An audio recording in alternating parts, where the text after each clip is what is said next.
چترال کی جنت نظیر وادی کیلاش کی سڑکوں پر پاکستان بننے کے بعد پہلی بار تعمیراتی کام شروع ہوا ہے، جس سے وادی کیلاش کے کیلاش اور مسلمان دونوں قبیلوں کے لوگوں میں خوشی کی لہر دوڑ گئی ہے۔ مزید جانتے ہیں ہمارے نمائندے گل حماد فاروقی کی اس رپورٹ میں۔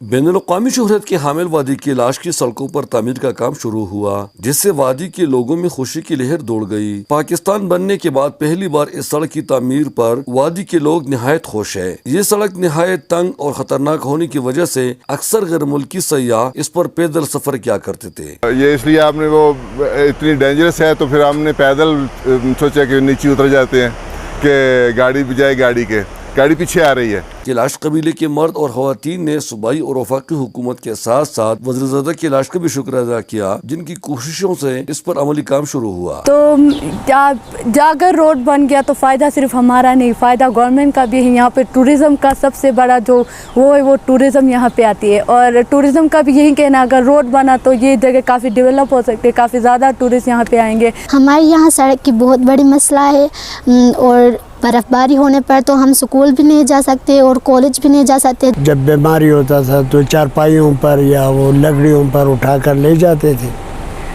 یا وہ بڑا سا ٹوکری ہوتا تھا اس میں بٹھا کر۔ تقریباً 2015 میں جب سیلاب آیا اس کے بعد کی جو مناظر تھی، 3 مہینے تک کیلاش ویلیز جو ہے روڈ مکمل طور پر بلاک تھا، یہاں ایکسیسیبل نہیں تھا، یہاں خوراک لانے میں مشکلات تھا۔ یہاں بسنے والے مسلمان بھی اس سڑک کی تعمیر پر خوشی کا اظہار کرتے ہیں۔ ان لوگوں نے بھی حکومتی اداروں کے ساتھ ساتھ ڈاکٹر محمد عدنان کا بھی شکریہ ادا کیا، جنہوں نے ماضی میں عیون پل اور اس سڑک کی مرمت اپنے ذاتی خرچے سے کی۔ تو یہ روڈ بنائیں گے تو ہمارے لیے بہت سہولت ہوتا ہے، ابھی تو ہمارے بہت مشکل میں ہے۔ وادی کیلاش کے لوگ حکومت کا شکریہ ادا کرتے ہیں کہ اس سڑک کی تعمیر سے سیاحت فروغ پائے گی، تاہم ان کا مطالبہ ہے کام کی رفتار کو تیز کیا جائے تاکہ سردیاں آنے سے پہلے سڑک کی کشادگی کا کام مکمل ہو۔